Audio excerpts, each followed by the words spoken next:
Hello, this is Carolyn from Carolyn's Paper Therapy. And Easter is coming upon us really quickly, so I just wanted to share this in a quick video, and is something that you might want to do. It is a Easter milk carton gift box, and they're just the right size to put inside some little Easter candy or a small trinket gift for friends.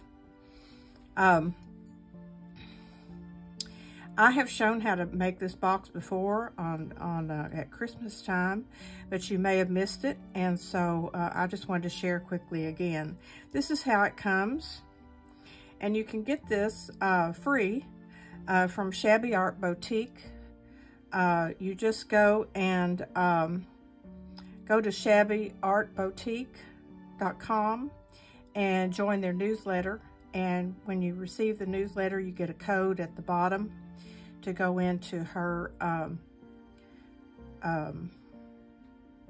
page and get these all kinds of free digital kits. So this one is free. If you go to her Etsy shop, you will find all kinds of designs on there to purchase. This is how it comes. It is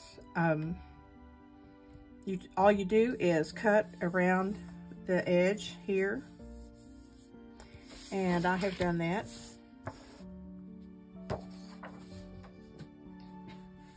And then you will notice on the pattern, the print, that you'll see some dotted lines, and these dotted lines are places that you want to score so that it'll fold in easily.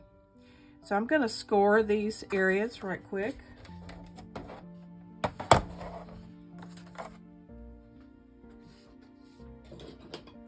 I have a scoring board. If you don't, you can use a ruler and with a pad underneath, and just score the lines as they show on here.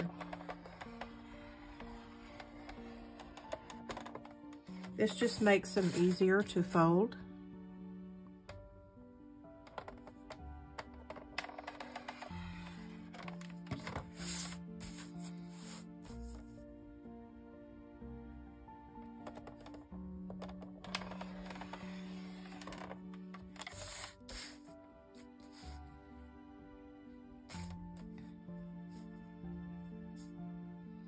Sometimes on the scoreboard, it's hard to line up the beginning and the end, and so that you get a straight line, because it's hard to tell which one you're on. So I always bring mine right to the edge of this first score line, and that works every time.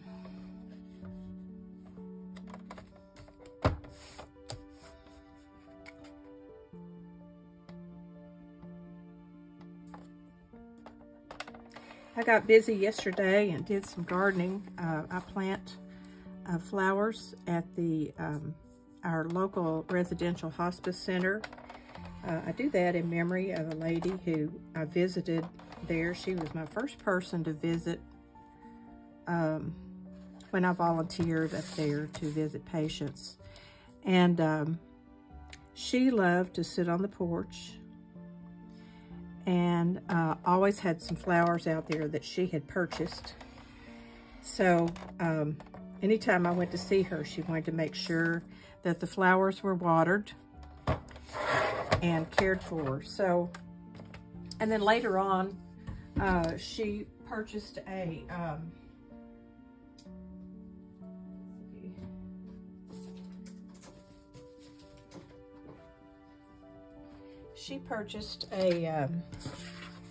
raised planter.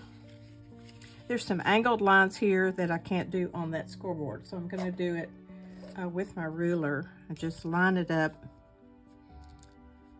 this way. She purchased a planter, and after she purchased that, she bought all the plants to put in it, and then she got so sick that she couldn't go back out on the porch, which was pretty sad. So I always made sure she knew that I was looking after the flowers, and I took pictures of the planter box as well as others did that for her.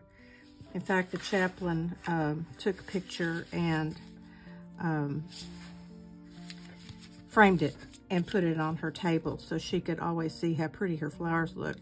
So anyway, after she passed away, I decided that I would like to maintain that flower box, and there were 3 pots up there, and so I go up in the spring and in the summer and in the fall and plant flowers for all those who come in and out to see. Okay, now we're all scored, so the next thing we want to do is fold in the various places. Not the angled ones yet, but the others.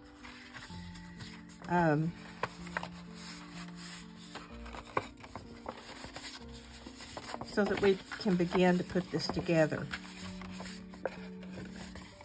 And the first thing we'll do is fold in this tab here to make our box. And this is just going to come over here and glue down this side. And you want to be sure when you glue to get everything lined up perfectly. So I'll put some glue on that edge.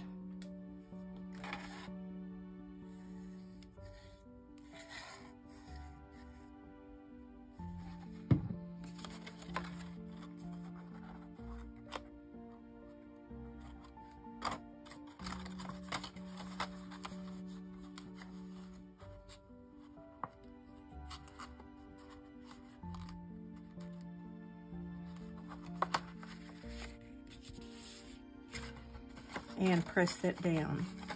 That makes our little box.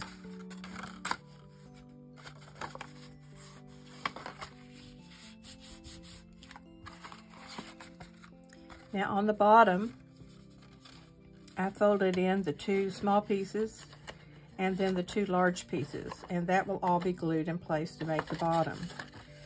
So what I did was just put a little glue on everything here.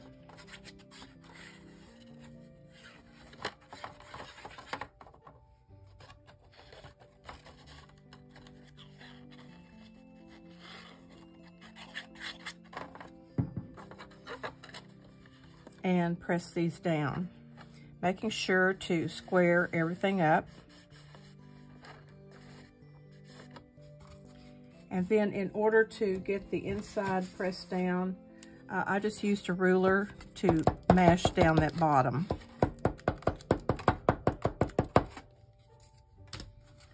So now we have our little box.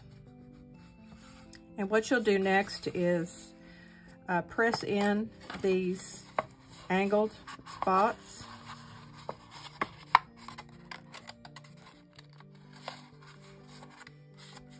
On both sides.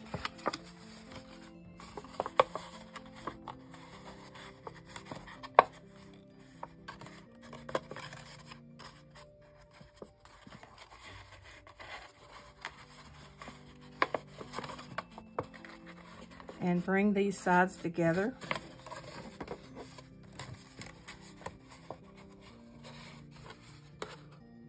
Just have to fiddle with it a little bit to get it going. And then you'll want to poke 2 holes with your hole punch. I have one here. You could clip this closed too if you wanted to, but I like a bow tied at the top, so I just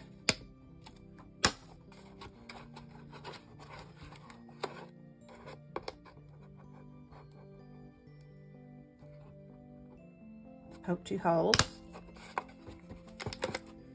and then I will come in with a ribbon and tie that closed. I have some pink tissue paper, or you could use pink paper and shred it.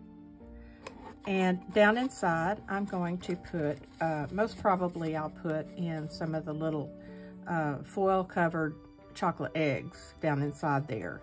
And it would be nice to have them nestled in something pink down inside. So this is what I've done to finish this one up.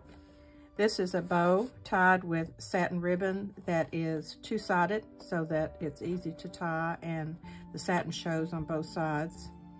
This little element here is from the kit I'm working on called, whatever it's called, Eleanor's Diary. But you could use any kit to add a little bit of something up here. What I did was add one of these labels, and then I will probably write my friend's name on there that I give this to. On the bottom, I write, "Made with Love, Carolyn." So that's it for today. I just wanted to show you this right quick in order to do this before I put these all together. So I hope you have a wonderful day and enjoy the spring weather.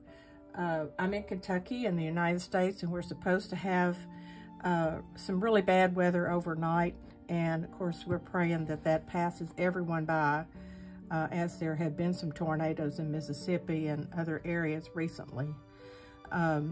So we'll be praying for that storm to pass us by. And someone said, "Oh, you don't want to plant the flowers Thursday because we're supposed to have storms Friday." And I said, well, there'll always be storms. So if the storm messes up the flowers, I'll just come and plant them again. That's just life. There's always going to be storms, and there's always going to be sunny days. So I hope you will enjoy this day. I hope you've enjoyed the video, and we'll take a look at her Etsy shop and either purchase some of these or go and join Shabby Art Boutique newsletter and get access to a bunch of free digitals. So thanks for watching today, and I'll be back before you know it. See you soon.